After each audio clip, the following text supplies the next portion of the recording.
సంఘం కొత్తగా ప్రవేశపెట్టినటువంటి form 6, form 6D, form 7, form 8 ఈ 4 ఫారం కొత్తగా ఓటర్ల నమోదు ప్రక్రియకు సంబంధించినటువంటి కొన్ని మార్పులు చేసినటువంటి ఫారమ్స్ను ఆగస్టు 1వ తేదీ నుంచి మొదలు పెట్టడానికి వారు చర్యలు తీసుకుంటారు. దీంట్లో ప్రత్యేకంగా ఆధార్ కార్డ్, ఎపిక్ కార్డుతో ఆధార్ నంబర్ను లింక్ చేయడానికి ప్రత్యేకంగా ఈ మార్పులు చేయడం జరిగింది.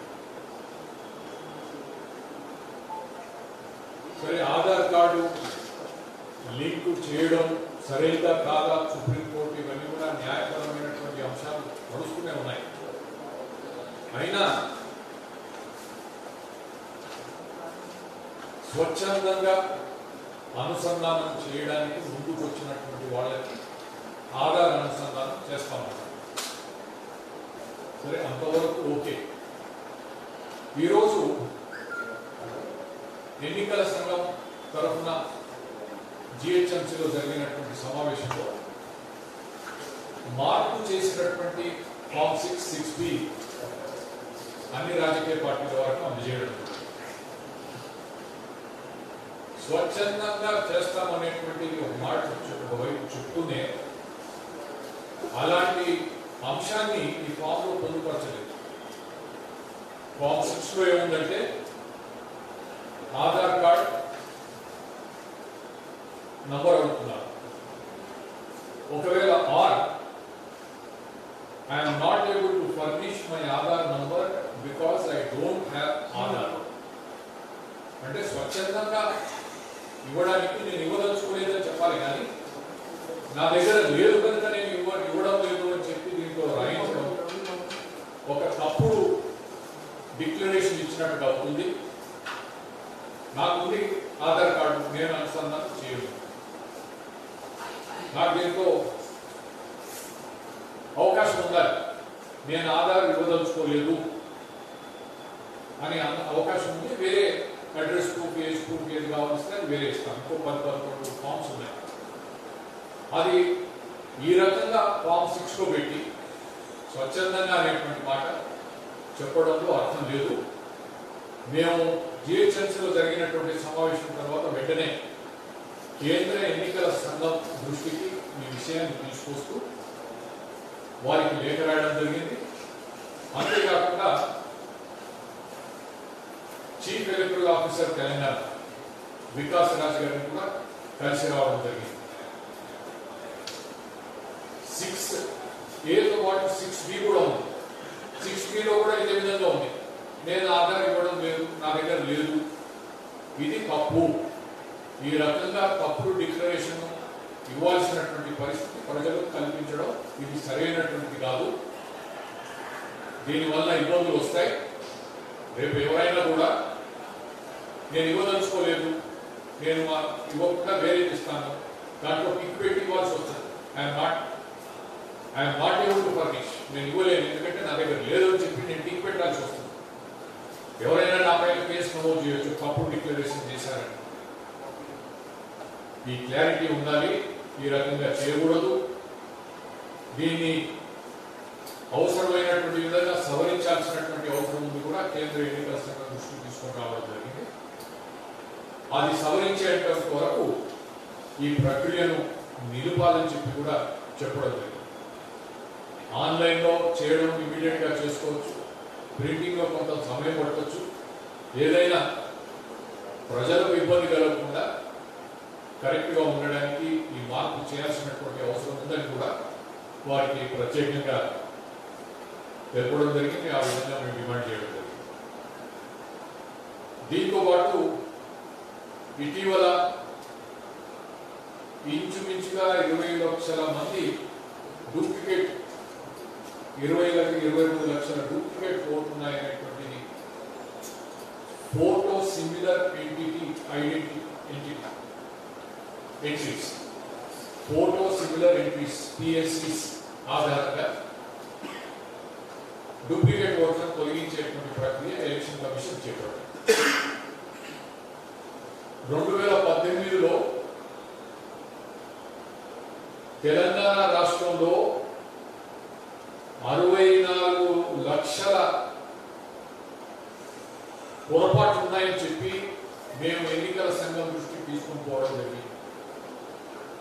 డిస్క్రిపెన్సీస్ అనేక విధాలుగా ఉన్నాయి.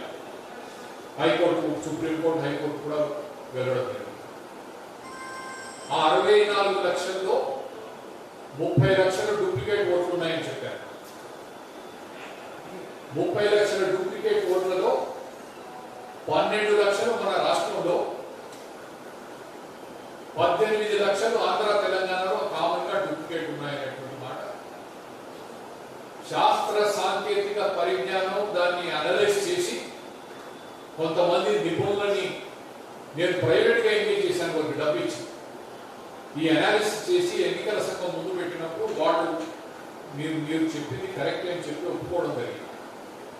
ఫుల్ ఎలక్షన్ కమిషన్ ముందు మేము ఆ రోజు ఈ విషయాన్ని కూడా ముందు పెట్టడం జరిగింది. అయితే ఆ రోజు మన రాష్ట్రంలో అంటే ఒకే నియోజకవర్గంలో ఒక జిల్లాలో 2 నియోజకవర్గాల్లో ఒకటి కన్నా మించి, అదేవిధంగా వివిధ జిల్లాల్లో కూడా అంటే కాన్స్టిట్యున్సీ, అవుట్ సైడ్ కాన్స్టిట్యున్సీ ఇవన్నీ కూడా చూసుకుంటే 12 లక్షలు ఉంటే, ఈరోజు కేవలం ఒక నియోజకవర్గంలోనే డూప్లికేట్ ఓట్లు 22 లక్షలు ఉన్నాయని చెప్పి ఎన్నికల సంఘం సాఫ్ట్వేర్ ద్వారా గుర్తించిందనేటువంటి మాట. మరి జిల్లాలు, ఇతర జిల్లాలు, ఇతర కాన్స్టిట్యున్సీతో సంబంధం లేకుండానే 22 లక్షలు ఉన్నాయని చెప్పి గుర్తించారు. ఇతర నియోజకవర్గాల్లో డూప్లికేట్స్ ఉన్నాయా, ఆంధ్ర తెలంగాణలో డూప్లికేట్స్ ఉన్నాయనేటువంటి అంశాన్ని ఇంతవరకు దాని వైపు దృష్టి మళ్లించలేదు. కేంద్ర ఎన్నికల సంఘం ఇది ఒక ఘోరమైనటువంటి వైఫల్యం అని చెప్పి చెప్పాల్సినటువంటి అవసరం ఉంది. ఎందుకంటే సాఫ్ట్వేర్ ఉంది, చేయడానికి మేము చేసి చూపించాం. డూప్లికేట్స్ 30 లక్షలు ఉన్నాయి నేను ఇంతకుముందు చెప్పినట్టు. ఇప్పుడు కేవలం ఒక కాన్స్టిట్యున్సీలోనే డూప్లికేట్స్ ఉంటే ఒకే బూత్లో కానీ పక్క బూత్లో కాన్స్టిట్యున్సీలోనే ఇన్ని డూప్లికేట్లు ఉన్నాయంటే ఇంకా మిగతా డూప్లికేట్స్ ఎన్ని ఉంటాయనేటువంటిది మనం ఒకసారి ఆలోచన చేయాల్సినటువంటి అవసరం. ఈ విషయాన్ని కూడా ప్రత్యేకంగా కేంద్ర ఎన్నికల కమిషన్ దృష్టికి తీసుకొని పోవడం జరుగుతుంది.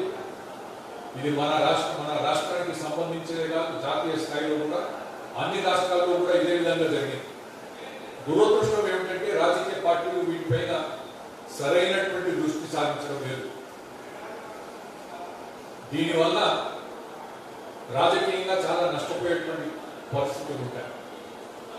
ప్రత్యేకంగా అధికార పార్టీ దీన్ని మిస్యూజ్ చేసుకోవడానికి అవకాశం ఉంది. ఈ అంశాలన్నింటినీ కూడా వారి దృష్టికి తీసుకొని పోతాం. అయితే ఈ తొలగించినటువంటి ఈ డూప్లికేట్ ఫోటో సిమిలర్ ఎంట్రీస్ ఏవైతే ఉన్నాయో, ఒకే వ్యక్తికి ఒకటి కన్నా ఎక్కువ ఓట్లు ఉంటే ఆ ప్రక్రియ గ్రౌండ్ లెవెల్లో సరిగ్గా జరగలేదు అనేటువంటిది మా ఆరోపణ. లిస్టు మాకు ఇవ్వాలంటే మాకు ఇవ్వలేదు రాష్ట్ర పొలిటికల్ పార్టీస్. ఇప్పుడు ప్రక్రియ పూర్తవుతుందని అయిందని అంటున్నారు. దానికి తగినటువంటి నోటీసులు, దానికి వచ్చినటువంటి రిపోర్ట్ ఇవన్నీ కూడా సరిగ్గా ఉన్నాయా లేవా అనేటువంటిది కూడా చూడాల్సినటువంటి అవసరం ఉంది. ఈరోజు జిహెచ్ఎంసీ కమిషనర్ మేము మాట్లాడేప్పుడు నియోజకవర్గం వారీగా ప్రతి పోలింగ్ స్టేషన్ కు సంబంధించి ఈ వివరాలన్నీ కూడా అక్కడ ఫైల్లో పెట్టాలని వాళ్ళు ఆదేశాలు ఇచ్చారని చెప్పారు.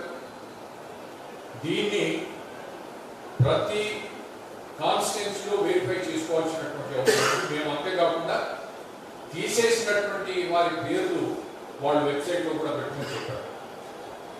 అందరూ కూడా దీన్ని సరిగా చూసుకోవాలి. ఇష్టానుసారంగా తీస్తే తీరా రేపు ఓటు వేయడానికి ఓటర్ వస్తే ఓటు లేకుండా పోయేటువంటి ప్రమాదం ఉంటుంది. ఇది ఆనవాయితీగానే జరుగుతుంది. ఏదో కారణంగా ఓట్లు లేవు లక్షలాది మంది ఓట్లు గల్లంతు చేసే విధంగా ఎన్నికల ప్రక్రియ అపహాస్యంగా మారుతున్నటువంటిది మనం చూస్తూనే ఉన్నాం. ఎన్నికలు న్యాయంగా జరగాలంటే సరైనటువంటి ఓటర్ లిస్టు ఎంతైనా అవసరం. సరైనటువంటి ఓటర్ లిస్ట్ చేయాలంటే ఎన్నికల సంఘం ఢిల్లీ నుండి ఇక్కడ కింది స్థాయిలో పనిచేసేటువంటి వారు కూడా జాగ్రత్తగా చేసినప్పుడు ఇది అవుతుంది. రాజకీయ పార్టీలు కూడా దీనిపైన ప్రత్యేకంగా శ్రద్ధ వహించాల్సినటువంటి అవసరం.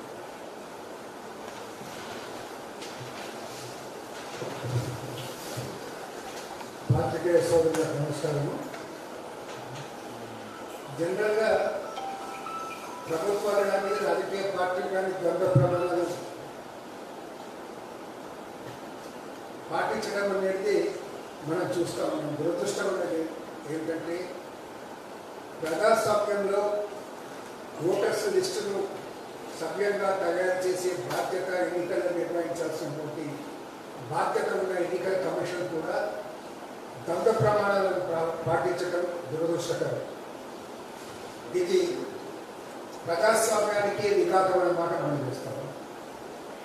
నిన్న జిహెచ్ఎంసీ వారు ఎలక్షన్ కమిషన్ కూడా చెప్పింది, ఇప్పుడు సీఓ కలిసిన సీఓ గారు కూడా చెప్పారు, ఆధార్ కార్డు అనేది వాలంటీర్గా ఎవరైతే ఇవ్వాలనుకుంటే వాళ్ళు ఇవ్వచ్చు, లేకుంటే ఎవరిగా ఒత్తిడితో ఆధార్ లింక్ చేసే ప్రసక్తి లేదని మాట.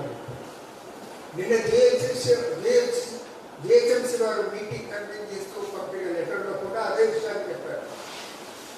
రేపు ఆగస్టు నుంచి ఆధార్ లింకును వాలంటరీగా ఆధార్ లింకు అనేది చేసే ప్రక్రియ మొదలవుతుందన్న మాట చెప్పడం జరిగింది. కానీ వాస్తవానికి వాళ్ళు ఏదైతే ప్రొఫార్మా 6 and 6B తయారు చేశారో అందులో ఆధార్ లింక్ మేము చెయ్యము, మేము అందుకు అయిష్టంగా ఉండే అని చెప్పుకోవడానికి అందులో ఎటువంటి ఆస్కారం లేకుండా ఉండేది. ఒక కాలం అది కూడా పెట్టాల్సి ఉంది, ఆ కాలం పెట్టకుండా చేయడం జరుగుతుంది. మేము ఎలక్షన్ కమిషన్ను సిఓ గారితో కూడా కలిసి డిమాండ్ చేయడం జరిగింది. ఎలక్షన్ కమిషన్ కూడా లెటర్ పంపించడం జరిగింది. కాబట్టి ఎంతవరకైతే ఇందులో ఈ ఫామ్స్లో మార్పులు జరగనంత వరకు ఈ ప్రక్రియను సస్పెండ్ చేయాలని మేము కోరడం జరుగుతుంది. మీరు చూస్తున్నారు ఐ డ్రీమ్ న్యూస్ ని. Please subscribe I dreams For more videos, subscribe I Dream. Please subscribe for more videos. I dream. I dream. for more videos. Subscribe, I dream. Please subscribe. Subscribe I dream channel. Do subscribe. I dream. I dream ఛానల్ని subscribe చేయండి. Do watch I dream.